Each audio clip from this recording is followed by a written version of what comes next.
Buena gente, ¿cómo están? ¿Cuántos de ustedes no conocen el Five Nights at Freddy's? Que aparte del terror, que fue muy criticado en los últimos años, se destaca mucho por la historia, todo el lore. Pero claro, parece que hay un problema ahora. Parece que el mismo creador no sabe su propio lore. Y de eso es lo que vamos a reaccionar hoy. El video se llama Scott Cawthon no sabe el lore de FNAF. Que Scott es el creador de FNAF. A ver, es un poco entendible, creo yo, porque el chabón creo que no tenía una historia como preparada, sino que la fue creando a medida que los juegos iban pasando. Entonces es un poco entendible que se confundan algunas cosas. Es muy parecido a lo que pasa a lo que pasó con Dragon Ball, ¿no? Que había cosas que no cuadraban, digamos, ¿no? Pero antes de empezar, recuerden que tengo Instagram, que a veces subo cosas ahí, casi nunca, y mi canal de gameplays. Los créditos van para Daxtro, que es el creador del video, y su video va a estar en la descripción. Y ahora sí, podemos empezar. La comunidad de FNAF hizo la historia de FNAF. Bueno, en realidad los fans no hacemos la historia, sino que desciframos una historia que ya existe, y nuestro trabajo es simplemente recoger las piezas, unirlas y terminar la historia de FNAF. Sé que suena muy bonito, pero llevamos más de una década haciendo la historia, y FNAF... O sea, sí, es de lo que trata el descifrar una historia, pero en este caso literalmente la fueron haciendo con los fans, con la teoría de los fans. Esta caja, por ejemplo, nunca fue descubierta, no se sabe qué carajo es, y según lo que tengo entendido, el creador se olvidó de que la hizo, y por eso nunca se abrió. Sigue teniendo los mismos errores de hace 10 años. A este punto los fans no estamos descubriendo cosas, sino que estamos tratando de resolver un misterio que no tiene final. Expanden el universo, expanden los juegos, y casi todo lo que ocurre se tropieza entre sí mismo. No importa cuándo veas esto, FNAF siempre se contradice, y entonces somos nosotros los que tenemos que recoger las piezas que ya están hechas, tenemos que hacer la historia, tenemos que exponerla al público, y los fans discuten entre sí. A esto se le llama narrativa emergente. La historia no es un producto terminado, sino que la narrativa emerge única y exclusivamente del esfuerzo colectivo de la comunidad. Pasa que no sé si tiene una historia realmente ya a este punto, boludo. Se hicieron tantas teorías que no sé si tiene una historia real, boludo, canónica. Tiene cosas puntuales que son canónicas, como la de William, por ejemplo, pero no se sabe el completo, boludo. El autor nos da un montón de ladrillos y somos los youtubers y fans los que construimos el edificio para que todos lo vean. Es por eso que la mayoría de versiones de la historia parten de fundamentos incompletos, revolviendo contenido y desinformando una barbaridad. Pero la culpa de esto no es nadie más que del creador de FNAF, desinformando una barbaridad. Pero la culpa de... ¿Qué es esto? ¿Y este quién es? Esto no es nadie más que del creador de FNAF. Scott Cawthon arroja fragmentos inconexos y ambiguos, y somos nosotros los que tomamos las piezas y proponemos un orden cronológico para unirlas. Esto es una cronología. Pero de nada sirve hacer una cronología si el creador te cambia las cosas con cada año que pasa, o peor aún, cosas que ni siquiera explica o no existen. Es que no la sabe, boludo. Por ejemplo, me acuerdo, yo no estoy tan metido en el lore de FNAF igual, ya me salí, pero recuerdo que había, por ejemplo, en el Five Nights at Freddy's 2, los Wither. Supuestamente al principio eran los animatrónicos del Five Nights at Freddy's 1, que después como que lo remodelaron y lo pusieron en el nuevo, que el 1 pasa antes que el 2. Perdón, el 1 pasa después del 2, y esos animatrónicos lo pasaron al 1. Pero ahora resulta, creo que con la película salió esto, que esos animatrónicos son otros diferentes, y los del 1 son diferentes. No sé, boludo, es un quilombo. Literalmente es un quilombo, boludo. Mal. Por esto mismo que digo que es culpa de Scott. Pero ojo, es totalmente imposible saber con total redundancia si Scott sabe o no sabe su lore. Incluso es posible que ni siquiera él sepa si se lo sabe o no. Pero lo que sí tenemos son pruebas narrativas y rastros a seguir para llegar a una conclusión, para así ver si la balanza se inclina a favor o en contra de si el creador de FNAF conoce o no conoce su propio lore. Me inclino para el no. Scott Cawthon hizo los juegos de FNAF rapidísimo. De FNAF 1 a FNAF 2 pasaron 3 meses. De FNAF 2 a FNAF 3 pasaron menos de 4 meses. De FNAF 3 a FNAF 4 pasaron 4 meses. Y todo... Igual tengo entendido que son JPGs o PNGs todos los juegos. No es que son animaciones tal cual. Entonces capaz por eso lo hizo tan rápido. Él solo. Pero a ver, este video no es para evaluar el desarrollo de los juegos, sino el cómo Scott planeó la historia. Veamos. Scott empezó con FNAF 1 sin explicar una historia detallada. Esto porque no se imaginaba el impacto que tendría este juego. Pero a pesar de esto, Scott dejó varios elementos que formaban una historia simple. 5 niños murieron en una pizzería. Sus cuerpos fueron metidos en los animatrónicos y un hombre vestido de una mascota los mató en una habitación secreta. Y es justo de aquí de donde gira todo FNAF. Pero la clave no está está en esto, sino que la ausencia de contenido y de profundidad de la historia hizo que los jugadores y las personas se interesaran en FNAF, ya que surgió la necesidad de encontrar respuestas a algo que no las tenía. Y si sumamos que los animatrónicos eran un elemento sin explotar en el terror y que el internet y la creación de contenido estaba impulsándose, hicieron que FNAF 1 fuese un juego demasiado interesante para todo el mundo. Y el lore fue lo que lo llevó a ser tan piola, boludo. Porque los sustos, igual para la época sí estaban buenos. Pero son una garcha, o sea, son jumpscares normales. Pero el lore, boludo, para mí fue lo que impulsó tanto la saga. Y es justo aquí de donde surgió la comunidad y el fanatismo a Five Nights at ¿Quién no conoce la palabra teoría de FNAF?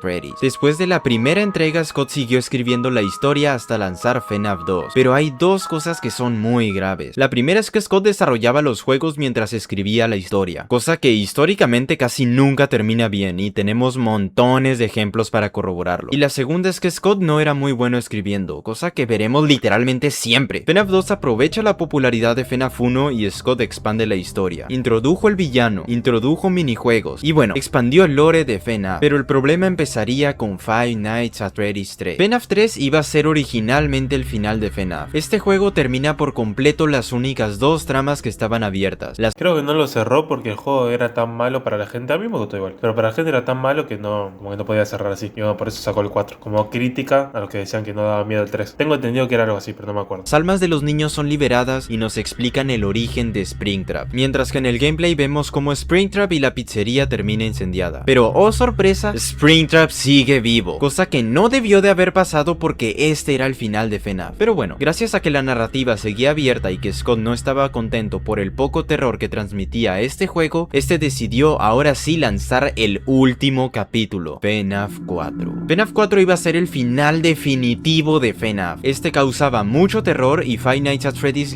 Último capítulo definitivo. 5, 6, Security Breach, Mimic, no sé si fue el último, literalmente terminó su narrativa en esta entrega. Pero este juego es el mayor desastre de todo FNAF, Dios mío. Todos los desastre, es el mejor de toda la saga, ¿qué me estás diciendo? teasers de FNAF 4 nos decían que en este juego explicarían la mordida del 87. Y cuando Scott ya iba a lanzar el juego, este dijo textualmente: 87 son los huevos que me van a comer. Y cambió la mordida del 87 a la mordida del 83 unos días antes de lanzar el juego. Pero este es solo uno de los tantos problemas del juego. Pero créanme que todos y cada uno de los elementos que existen en FNAF 4 son piezas sin un propósito definido. El mismo Scott Cawthon admite que FNAF 4 es un desastre narrativo, así que tuvo que continuar su narrativa en FNAF Sister Location y dar un cierre en FNAF 6, terminando así con la primera era de FNAF. Pero aquí viene el problema, y es que Scott ya terminó con toda la primera saga de juegos, pero dejó muchísimos misterios sin resolver. La mordida del 87 de FNAF 1, yo creo que habría que terminar en el 3 ya, ¿no? Y el 4 meterlo como un spin-off así, pero fuera de la historia principal capaz. Aparición de Shadow Bonnie en FNAF 3, la caja de FNAF 4, ¿qué coño es Midnight Motorist en FNAF 6? Encima el hijo de puta abre el lore, no sé si se dice bien abrir lore. Abre el lore y después no lo cierra el hijo de puta. Tipo, lo deja ahí al aire. Amigo, es que de verdad FNAF está lleno de agujeros de guión. Yo sé que son misterios, pero a ver, 10 años con los mismos misterios. O sea, si tenemos un poco de cerebro nos daremos cuenta de que estos ya no son misterios, sino que simplemente Scott hizo eventos narrativos pero nunca los continuó. Y esto es simplemente el resultado de escribir los juegos mientras los desarrollas. Para mí se olvida igual, boludo. Para mí hace tantas cosas que se olvida. Expandir tu historia cuando se supone que ya la terminaste y de utilizar de forma desmedida el factor misterio. Porque sí, el misterio es la gracia de FNAF, pero se tiene que hacer bien, porque si no terminas haciendo una narrativa pobre y un lore muy inestable e imposible de resolver. Así que sí, no es culpa de los fans ni de los youtubers, sino que es culpa de los errores terribles que tiene el lore de FNAF. Ajá, pero falta la cereza del pastel. Y es que en la entrevista que le hizo el youtuber Dauko a Scott Cawthon, Scott admitió que el contenido de la caja ha cambiado con los años. Esto no es mi interpretación, esta no es mi opinión. Esto es el propio Scott Cawthon admitiendo que cambia su historia de forma constante a lo largo del tiempo. Scott Cawthon escribió los libros de la trilogía de Charlie, esto cuando terminó FNAF 4, y terminó de escribir la trilogía un día antes de terminar Ultimate Custom Night. Estos libros funcionaron muy bien para confundir al fandom, ya que, a ver, estos libros ya sabemos todos que no son canon. Lo he dicho 1000 veces y lo tengo que volver a decir, porque hay gente que no entiende que el mismo Scott dijo que estos no van con los juegos, y estos libros le dan la personalidad a William Afton, a Charlotte Emily, a Henry y a más, cosa que fue aprovechada por youtubers muy famosos para hacer cronologías que no son canon, diciendo que William era un loco obsesivo que buscaba ser inmortal y bla bla bla. Pero Scott entonces eso es mentira entonces. O sea, ¿no es católico? Me había engañado toda la vida. Cawthon no fue el único que escribió las novelas, sino que sí, fueron escritas por Scott Cawthon y la escritora Kira Breed Grizzly. Y si sumamos la mala escritura cronológica de Scott con la dependencia de otra escritora, esto muy probablemente causó problemas, ya que por ejemplo Charlotte Emily es mujer, pero si vamos al minijuego Take Cake to the Children en FNAF 2 se podrá ver el asesinato de Charlotte Emily, pero este personaje no era Charlotte Emily, ya que en el audio del juego se escucha lo siguiente.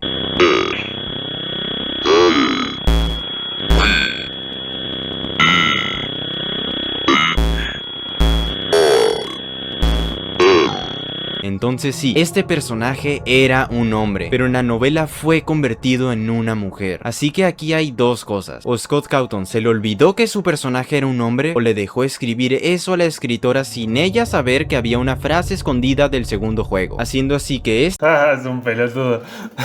Vale, ahí boludo, es un re quilombo. Está bueno igual, o sea, es lo que le da la gracia hoy en día en FNAF, ¿no? Pero es un re quilombo, boludo. Este niño se ha convertido en una niña solo por inconsistencia narrativa. Pero ese, por ejemplo, ¿no es la hija de Henry? Yo tengo entendido que es la hija de Henry. Pero lo que para mí es más grave es que esta es una de las tantas pruebas que tenemos de que Scott hace una narrativa muy frágil, ya que a Scott simplemente se le puede olvidar algo que hizo y en el futuro se puede contradecir o simplemente no lo puede tomar en cuenta. Mimic fue creado en el año 1979. Hasta acá yo no sé nada porque yo no caso una de este juego. Tipo, nunca lo jugué. Los nuevos de FNAF no los jugué nunca. Esto es explicado en el libro Tales from the Pizzaplex número 8, Nexi, libro que encaja perfectamente con el juego Security Breach, ya que justo después de Security Breach salieron los libros. Pues bueno, la estabilidad del lore duró un juego, porque en 2025 se lanzó FNAF Secret of the Mimic, y el origen de Mimic en las novelas es distinto que en Secret of the Mimic. Y a ver, hagamos matemáticas básicas. Tenemos registros de editoriales donde se filtraron los títulos y hipnosis de los primeros volúmenes de estos libros. Todo esto en noviembre y diciembre de 2021. Es decir, Scott terminó la historia original de Mimic en noviembre de 2021. Y el desarrollo de FNAF Secret of the Mimic empezó justo en 2022. Y Secret of the Mimic tenía que tener su historia terminada para que este se empezara a desarrollar, ya que este juego se basa en una narrativa ya establecida. Entonces, tomando en cuenta todo esto, la historia del villano principal de la era actual de FNAF duró entre 1 a 2 años para que Scott la cambiara. Los fans en 2019 vieron a un conejo amarillo. ¿Pero son cambios graves o no? Yo no tengo idea. Si son cambios así, boludo, bueno, X. Diciendo I always come back, por lo que obviamente era William Afton. En 2021 vieron a Borntrap al final de Security Breach, y todos creíamos que era Springtrap, pero al final resultó que en los libros que poca gente lee, explican que en realidad es Mimic, y después hicieron un DLC mostrando a Mimic. Pero esto de qué coño sirve si en la edad dorada de la nueva era de FNAF ya confundiste a todos, y más encima reescribir el concepto del villano de Help Wanted, porque efectivamente Mimic no estaba escrito y ni siquiera estaba diseñado en 2019, fecha en la que salió Glitchtrap. Así que sí, siguiendo las pruebas y los rastros que tenemos, Glitchtrap originalmente no iba a ser Mimic, y Scott dio otro volantazo o retcon como le quieran decir, y resultó que Glitchtrap siempre fue el programa Mimic 1. Pero lo peor es que, como ya dije, igual estas historias me parece que no las escribe él. O sea, las escribe él, pero los programadores de los juegos son otros, algo así era. Creo que está como directivo igual, si es verdad. O sea, como productor, no sé cómo se dice. Scott también reescribió la creación del propio Mimic, contradiciendo las novelas que son literalmente texto. Esto no es saberse su propio lore, esto es cambiar y cambiar cosas y mostrar que lo que escribes pierde credibilidad porque en cualquier momento o se te olvida y lo reescribes, o eres malísimo escribiendo y te tropiezas. Antes la justificación era que Scott Cawthon escribía mientras desarrollaba los juegos, pero ahora no encuentro ninguna excusa, porque ya no desarrolla los juegos. O sea, de verdad, quiero pensar que Es si director creativo, ahí lo dice. y alguien cree que Scott sabe su lore, está queriendo reírse de nosotros o está haciendo ragebait, porque parezco tremendo retardado teniéndoles que explicar todo esto. Pero es que en serio hay gente que cree que Scott sabe su propio lore. Amigo, si Scott supiera su propio lore, las cronologías de FNAF no envejecerían como la leche. Y ojo que ¿Y no tiene algún ayudante o algo así, boludo? Que más o menos junte las partes y haga como una historia así, más cronológica, no sé cómo decirlo, boludo, que cosas tengan sentido. ¿No tiene un ayudante, boludo? O alguien que saque un libro que diga, es esto, con el aval de él, ¿no? soy el primero en limpiarle el rifle a Scott Cawthon en los juegos, pero es que hay que tener ojos y un poco de sentido común para saber que Scott no sabe su propio lore. No, para mí tampoco lo sabes. Pasa que para mí ya se mareó, boludo. Pasó como con Akira Toriyama, boludo. Para mí ya se mareó. Pero bueno, buen video.